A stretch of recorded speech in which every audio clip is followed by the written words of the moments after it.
ईजा बेणी महोत्सव व विभिन्न योजनाओं के आज लोकार्पण और शिलान्यास के अवसर पर मंच पर आसीन अभी आप सब लोगों ने जिनको सुना, हमारे प्रदेश के बहुत सारे मंत्रालय, खेल विभाग, महिला बाल विकास, खाद्य विभाग और आप के जनपद नैनीताल के प्रभारी के नाते लगातार आप सबके सतत विकास के लिए प्रयास करने वाली जनपद की प्रभारी मंत्री आदरणीय बहन रेखा आर्य जी, भारतीय जनता पार्टी के जिला अध्यक्ष भाई प्रताप बिष्ट जी, हमारे मेयर डॉक्टर जोगेंद्र पाल रौतेला जी, विधायक हमारे बहुत वरिष्ठ विधायक आदरणीय दीवान सिंह बिष्ट जी, भाई राम सिंह कैड़ा जी, हमारी दीदी सरिता आर्य जी, हमारे लालकुआ क्षेत्र के भाई मोहन सिंह बिष्ट जी, मंच पर आसीन मंडी परिषद के अध्यक्ष डॉक्टर अनिल डब्बू जी, उपाध्यक्ष स्वास्थ्य अनुमर्षण समिति आदरणीय सुरेश भट्ट जी, अध्यक्ष जिला पंचायत बहन बेला तोलिया जी, भारतीय जनता पार्टी के प्रदेश महामंत्री आदरणीय राजेंद्र बिष्ट जी, महामंत्री द्वय नवीन जी, रंजन जी और एनटीपीसी की जिनके साथ आज यहाँ हल्द्वानी शहर के लिए एमओयू हुआ है, नीरू जी, मंच के संचालक भाई काव्य जी एवं मंचासीन हमारे सभी पदाधिकारीगण और सामने के मंच में बैठे हुए अगर मैं नाम लूंगा तो बड़ा लंबा हो जाएगा, क्यों दीपक दा, हिम्मत भाई, तो उपस्थित सभी हमारे भावना जी भी हैं पीछे और भी बहुत सारे लोग हैं, सभी को मैं एक साथ संबोधित करते हुए और इस कार्यक्रम में उपस्थित हमारे कुमाऊं के कमिश्नर श्री दीपक रावत जी और आज के कार्यक्रम का जिन्होंने शानदार संयोजन किया है, नैनीताल जनपद की जिलाधिकारी वंदना जी, हमारे एसएसपी श्री मीणा जी एवं सभी हमारे जिले के सभी अधिकारीगण, सभी कार्मिक और बड़ी संख्या में आज इस ईजा बेड़ी महोत्सव में बहुत बड़ी संख्या में इस कार्यक्रम में पधारे मेरी सभी माताएं, बहनें, सभी हमारे बड़े बुजुर्ग, सभी उपस्थित मेरे नौजवान साथियों, उपस्थित पत्रकार मित्रों एवं छायाकार बंधु, मीडिया के सभी electronic media, print media, digital media, social media, मैं सबसे पहले तो आज यहां जनपद में पहुंचने पर जिस प्रकार से पूरे रास्ते भर हमारी माताओं ने, बहनों ने और प्यारे विद्यार्थियों ने जिस प्रकार से मेरा और हम सभी लोगों का स्वागत किया, मैं भी आप सब लोगों को अपनी तरफ से दोनों हाथ जोड़कर, सिर झुकाकर आप सबको मैं प्रणाम करता हूं, आप सबको नमन करता हूं और अपनी तरफ से मैं भी आप सबका अभिनंदन करता हूं। और आज मैं आज के कार्यक्रम को लेकर बहुत असमंजस में था।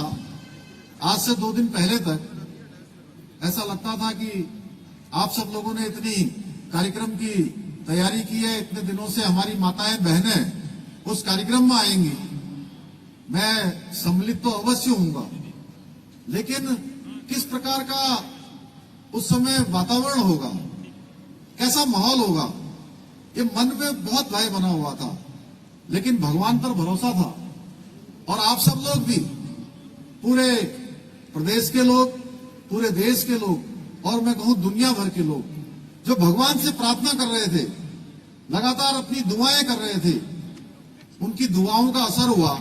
आपकी दुआएं भगवान तक गई और भगवान के यहां से वो दुआएं लौटकर जहां पर टनल का काम चल रहा था वहां तक पहुंची और अंततः 17 दिन में वो टनल खुल गई, टनल के वार पार हो गए।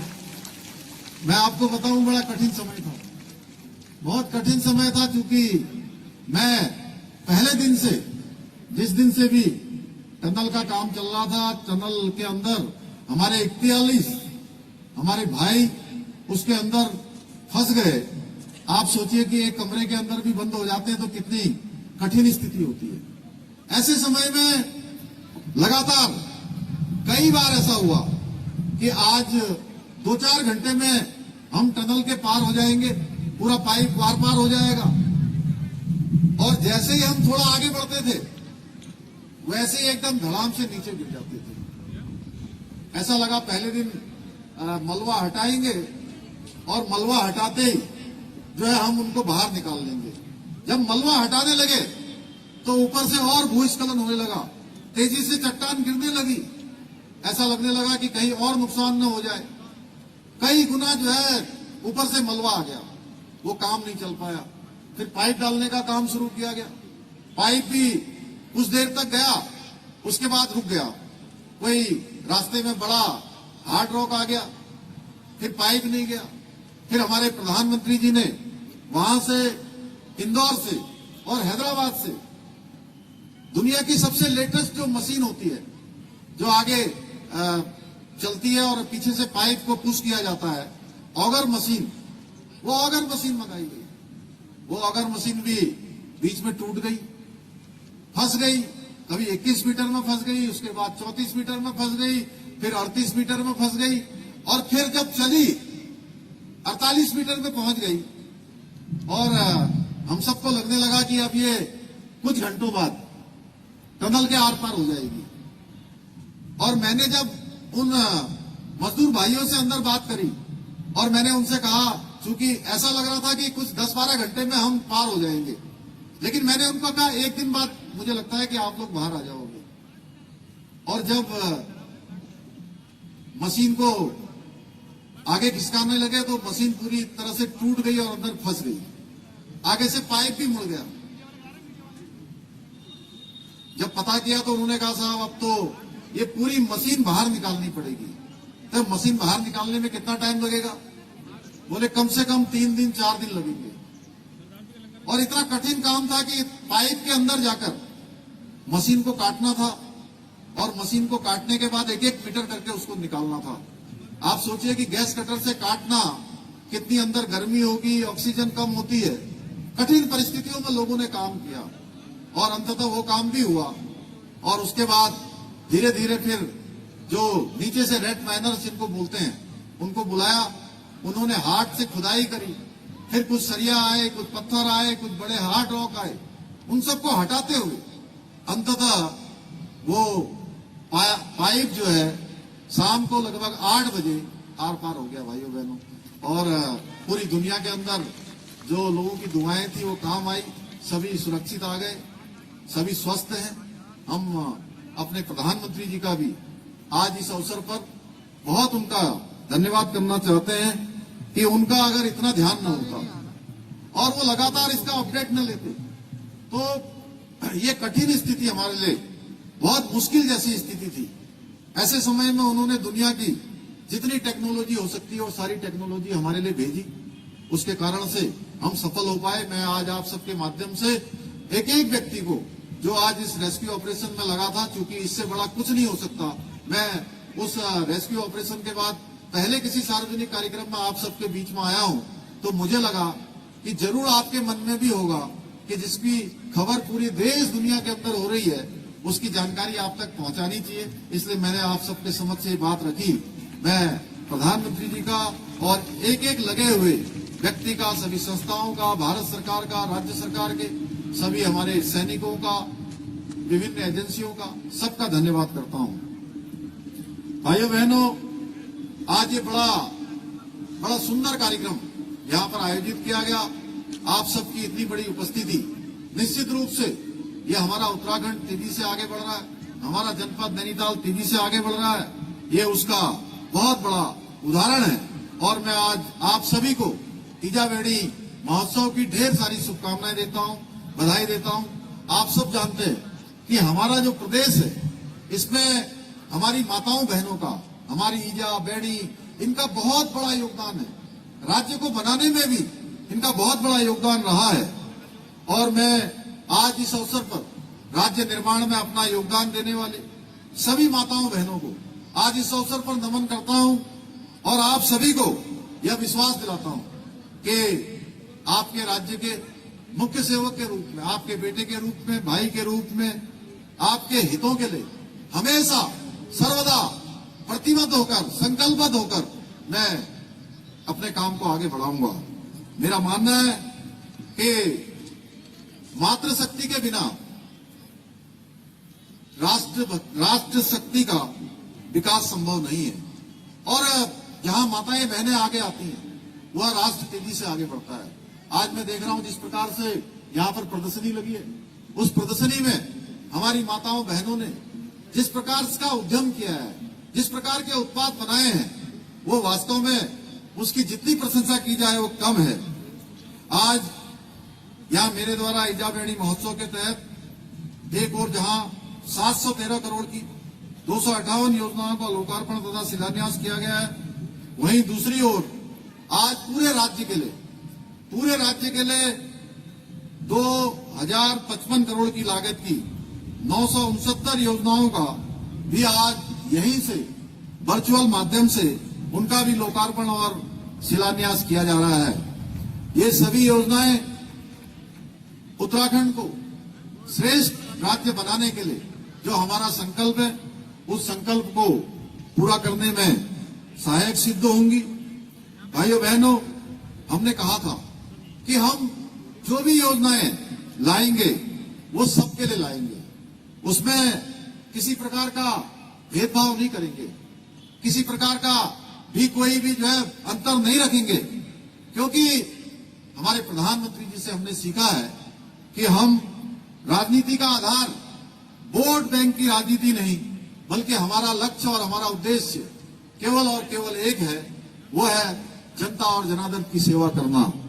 जो लोग पूछते हैं, आज कई जगह हम जाते हैं और आपसे भी पूछते होंगे लोग कि डबल इंजन की सरकार का फायदा क्या है।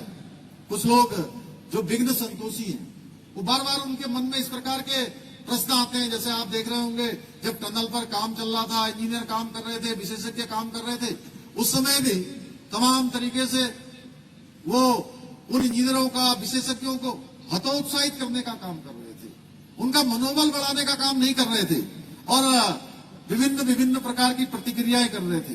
वही लोग आज पूछते हैं कि डबल इंजन का फायदा क्या है। डबल इंजन की सरकार उत्तराखंड में कैसे विकास की गंगा बहा रही है। हम मैदान से लेकर आज पहाड़ तक का दोनों रोड मैप तैयार कर रहे हैं, दोनों जगह विकास के लिए काम कर रहे हैं। हमारी प्राथमिकता है प्रत्येक क्षेत्र का विकास करना, प्रत्येक क्षेत्र को उत्तराखंड के आगे बढ़ाना। और ईजाबेणी महोत्सव में प्रदेश भर की महिला उद्यमियों ने जो हमारे उत्पाद बनाए हैं, अत्यंत ही सुंदर प्रदर्शनी लगाई है, अच्छे अच्छे स्टॉल लगाए हैं। ये इस बात का प्रतीक है कि प्रदेश के विकास में महिलाओं का योगदान सबसे ऊपर है, महिलाएं हमारी सबसे आगे हैं। मैं बताना चाहता हूं कि आज के कार्यक्रम में शुरुआत में हमने यहां पर नगर निगम की हल्द्वानी की जो बैणी सेना है, महिला पर्यावरण मित्र हैं, स्वयं सहायता समूह की महिलाएं हैं, आदि का जो यहां पर मेरे हाथों आपने सम्मान करवाया, मैं सचमुच बताऊं तो उनका सम्मान करना मुझे स्वयं को सम्मानित करने जैसा अनुभव हो रहा था। माताओं बहनों के द्वारा आज हमारा देश महिला विकास से भी आगे बढ़कर कहीं न कहीं महिला नेतृत्व की भी बात कर रहा है। महिला नेतृत्व आगे बढ़ रहा है, तेजी से आगे बढ़ रहा है। आदरणीय प्रधानमंत्री जी के नेतृत्व में आज शानदार महिला सशक्तिकरण के क्षेत्र में देश भर में जो काम हो रहे हैं, वो नए भारत की तस्वीर प्रस्तुत करते हैं। आज बदलते हुए भारत में देश की माताओं एवं बहनों के पास आगे बढ़ने के अनेकों अवसर हैं, एक के बाद एक अवसर आज पैदा हो रहे हैं। आज गांव-गांव में हमारी माताओं बहनों के लिए घर घर में शौचालय बन रहे हैं, बिजली के कनेक्शन लग रहे हैं, गैस के कनेक्शन मिल रहे हैं, पानी जैसी जो मूलभूत सुविधाएं हैं, हर घर नल से जल पहुंचाने का काम हो रहा है। बेटियों के शिक्षा, स्वास्थ्य, पोषण, टीकाकरण और दूसरी जो आवश्यकताएं हैं, जो जरूरतें हैं, उन पर हमारी सरकार, हमारे प्रधानमंत्री आदरणीय नरेंद्र मोदी जी के मार्गदर्शन में, उनके निर्देशन में पूरी संवेदनशीलता से, पूरी तत्परता से और प्राथमिकता से काम कर रही है। आज देश भर में स्वयं सहायता समूह से जुड़कर महिलाएं आत्मनिर्भर बन रही हैं। वर्तमान में देश में लगभग 70 लाख स्वयं सहायता समूह हैं, जिनसे लगभग 8 करोड़ हमारी मातृशक्ति जुड़ी हुई है, हमारी माताएं बहनें जुड़ी हुई हैं। पिछले 6-7 सालों के दौरान स्वयं सहायता समूह में 3 गुना से अधिक की बढ़ोतरी हुई है, जो अपने आप में एक रिकॉर्ड बना है। उत्तराखंड में भी हमारी जो महिला स्वयं सहायता समूह की बहनों ने प्रत्येक क्षेत्र में अभूतपूर्व तरीके से काम किया है, जिसका जीता जुगता उदाहरण आज के कार्यक्रम में जो उनके द्वारा एक से एक सुंदर यहाँ पर प्रदर्शनियां लगाई गई हैं, उसमें प्रदर्शित हो रहा है। महिलाओं में स्वरोजगार का दायरा बढ़ाने तथा आत्मनिर्भर भारत के संकल्प में अधिक से अधिक महिलाओं की भागीदारी को सुनिश्चित करने के लिए हमारे प्रधानमंत्री जी ने उसके लिए निरंतर रूप से प्रयास किया है। आप सब जानते हैं 2014 से पहले का भारत कैसा था। भारत दुनिया के बड़े मंचों पर अपने हितों की बात भी जोर से नहीं कर पाता था। अपनी बात जो कहनी होती थी यह सुनाई नहीं, दुनिया को सुनाया नहीं जा पाता था। लेकिन आज का भारत पूरी दुनिया के सामने दम ठोक कर बात करने वाला भारत है। आज पूरी दुनिया के अंदर भारत का मान सम्मान और स्वाभिमान बढ़ा है। आज विश्व का कोई भी मंच हो, आज दुनिया की कोई भी बड़ी घटना हो, पूरी दुनिया भारत के रूप का इंतजार करती है। वह एक बार नहीं, अनेकों बार पूरी दुनिया के सामने आया है। भाइयों बहनों, ये नया भारत है और आज प्रधानमंत्री जी के नेतृत्व में तेजी से हम प्रदेश को भी आगे बढ़ाने के लिए काम कर रहे हैं, महिलाओं के जीवन स्तर को ऊंचा उठाने के लिए काम कर रहे हैं। इसके अंतर्गत आप सबको पता है, जहां नारी शक्ति बंधन विधेयक आजाद भारत के इतिहास में पहले प्रधानमंत्री के रूप में नरेंद्र मोदी जी के नेतृत्व में संसद के दोनों सदनों में पास हो गया, वहीं हमने उत्तराखंड के अंदर अपनी मातृशक्ति के लिए 30% का जो क्षैतिज आरक्षण है उसके लिए पहले ही हमने कानून बना दिया, पहले ही हमने विधेयक बना दिया है। इसके साथ ही मुख्यमंत्री नारी सशक्तिकरण योजना, मुख्यमंत्री महालक्ष्मी योजना, लखपति दीदी योजना, मुख्यमंत्री आंचल अमृत योजना, मुख्यमंत्री स्वरोजगार योजना, मुख्यमंत्री अल्पसंख्यक मेधावी योजना और जिसके बारे में अभी रेखा जी कह रही थी नंदा गौरा योजना और मातृबंधन योजना, महिला पोषण अभियान जैसी अनेकों योजनाएं हमने प्रारंभ की हैं। हम महिलाओं को स्वावलंबी बनाने के लिए, उनको आत्मनिर्भर बनाने के लिए लगातार प्रयास कर रहे हैं, जो हमें करने भी चाहिए। ज्यादा दूर न जाते हुए मैं आप सबको एक छोटा सा उदाहरण देना चाहता हूं, जाके हमारे दीवानदा है रामनगर का उदाहरण ले लीजिए। कार्बेट पार्क में अभी तक जो सफारी होती थी वो सफारी केवल हमारे युवक ही करते थे और पर्यटकों को गाइड करते थे, लेकिन अब पार्क में महिलाएं भी पर्यटकों को सफाई करते हुए दिखाई देती हैं। ये बदलता हुआ भारत है, बदलता हुआ उत्तराखंड है। आदरणीय प्रधानमंत्री मोदी जी के विजन के अनुरूप हमारे प्रदेश के विकास के लिए हम पूरी तरह से प्रतिबद्ध हैं, संकल्पबद्ध है और हमारा ये प्रयास तब तक जारी रहेगा जब तक हम अंतिम छोर में खड़े हुए व्यक्ति तक अपनी विकास की धारा नहीं पहुंचा देते हैं। तब तक हमारा संकल्प अधूरा रहेगा। मुझे प्रसन्नता है कि आज प्रदेश के प्रत्येक व्यक्ति जो भी प्रदेश का विकास चाहता है वो हमारे इस संकल्प के साथ जुड़ गया है। हमारे विकल्प नहीं संकल्प की पूर्ति के लिए अपना आशीर्वाद भी दे रहा है, अपना योगदान भी दे रहा है, अपना सहयोग भी कर रहा है और लगातार तत्परता से अपने अपने दायित्वों का निर्वहन भी कर रहा है। मुझे पूरा विश्वास है इस लक्ष्य की प्राप्ति के लिए आपका सहयोग, समर्थन और मुझे और हमारी सरकार को लगातार जैसा प्राप्त होता रहा है वो निरंतरता से प्राप्त होता रहेगा। आज के इस अवसर पर मैं बहुत ज्यादा न कहते हुए, मुझे पता है कि आप सब लोग आज काफी पहले से यहाँ पर आकर खड़े हैं और काफी समय भी हो गया है। काफी कार्यक्रम लंबा खिंच गया है। इस कार्यक्रम को लगभग 1-1.5 घंटे पहले समाप्त हो जाना चाहिए था, लेकिन इतने सारे कार्यक्रम थे कि रास्ते भर इतने सारे लोग थे, इतनी माताएं बहनें नौजवान बड़े बुजुर्ग सड़कों पर थे। उसके बाद इतनी सारी विकास योजनाओं के लोकार्पण थे, शिलान्यास थे। उसके बाद हमारी स्वयं सहायता समूह के द्वारा, हमारे अन्य समूह के द्वारा, सरकारी डिपार्टमेंटों के द्वारा जो ये प्रदर्शनियां लगाई गई है, स्टॉल लगाए गए, उनका निरीक्षण करने में, और साथ में हमारा जो कन्या पूजन था, हमारी मातृशक्ति के प्रतीक के रूप में, हमारी आदि शक्ति के प्रतीक के रूप में, वो सारे कार्यक्रम होते होते देर हो गई। इसलिए मैं बहुत ज्यादा न कहते हुए, चूंकि मेरे पास कहने के लिए बहुत सारी चीजें हैं, अगर मैं उसको बताऊंगा तो कई घंटे और लग सकते हैं। आप सब जानते हैं कि जितना भी समय इस प्रदेश के इस दायित्व के रूप में हमारी सरकार को मिला है, हमारे सभी लोगों को मिला है, हमने मिलकर राज्य को आगे बढ़ाने के लिए, हिंदुस्तान का श्रेष्ठ राज्य बनाने के लिए, उसका एक एक पल और एक एक क्षण अपने राज्य को समर्पित किया है।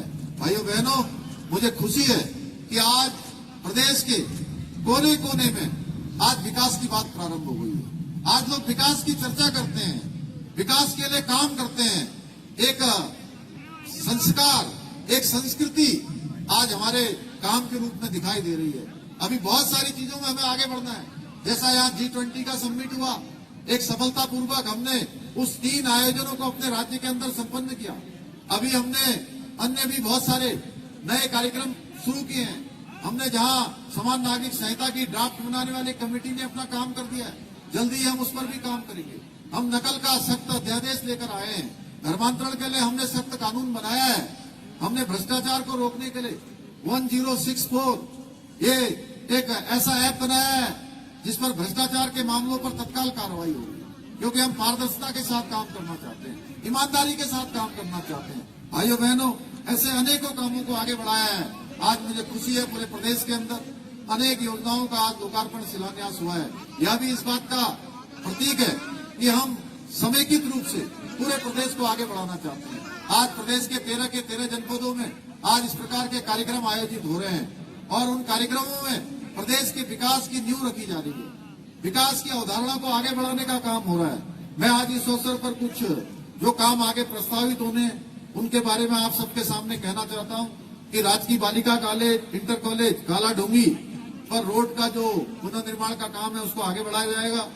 राष्ट्रीय राजमार्ग पर रानीबाग में पुल का निर्माण किया जाएगा। शीश महल फिल्टर प्लांट की क्षमता का विकास किया जाएगा। हल्द्वानी क्षेत्र में एक गौवंश के लिए, उनके संरक्षण के लिए, संवर्धन के लिए एक गौशाला का निर्माण किया जाएगा। अभी अभी जो देश के लिए भारत माता के एक सपूत ने हमारे बीच से, हमारे ही जनपद के संजय बिष्ट, जिन्होंने अपने प्राणों का बलिदान दिया है, सर्वोच्च भारत माता के लिए बलिदान देने का काम किया है। राजकीय इंटर कॉलेज रातीघाट का नामकरण शहीद संजय बिष्ट के नाम से और हली मोटर मार्ग का नाम शहीद संजय बिष्ट के नाम पर किया जाएगा। भाइयों बहनों, इसके अलावा अभी हल्द्वानी शहर, नैनीताल, हमारे अन्य स्थान, चाहे जो भी हमारे जनपद की हमारी जितनी विधानसभाएं, विधानसभाओं को केंद्र बिंदु मानकर उनके विकास के लिए लगातार हम लोग प्लानिंग कर रहे हैं, लगातार उनका एक मॉडल बनाने का काम कर रहे हैं। हमारे माननीय विधायक लोग लगातार जब जब भी मुझसे मिलते हैं अपने क्षेत्र की इतनी सारी योजनाओं को लाते हैं। मैं इन सबको भी बधाई देना चाहता हूं कि आप सबकी बातों को लगातार आगे बढ़ाने का काम करते हैं। एक बार फिर से मैं आप सभी का अपनी ओर से बहुत ही आज पधारने के लिए धन्यवाद करते हुए, आप सबको शुभकामनाएं देते हुए और इतनी बड़ी संख्या में आप आए, आपने मेरा उत्साहवर्धन किया। मैं आपको ये विश्वास दिलाते हुए कि आपकी अपेक्षाएं, आपकी आशाएं और आपके विश्वास को आगे बढ़ाने का काम निरंतरता से प्रयास पूर्वक जारी रखेगा। संकल्पित होकर, पूरी तरह से प्रतिबद्ध होकर हम अपने प्रदेश को हिंदुस्तान का श्रेष्ठ राज्य बनाएंगे। इन्हीं शब्दों के साथ अपनी वाणी को विराम देते हुए मैं आप सबका धन्यवाद करता हूं। बहुत बहुत धन्यवाद।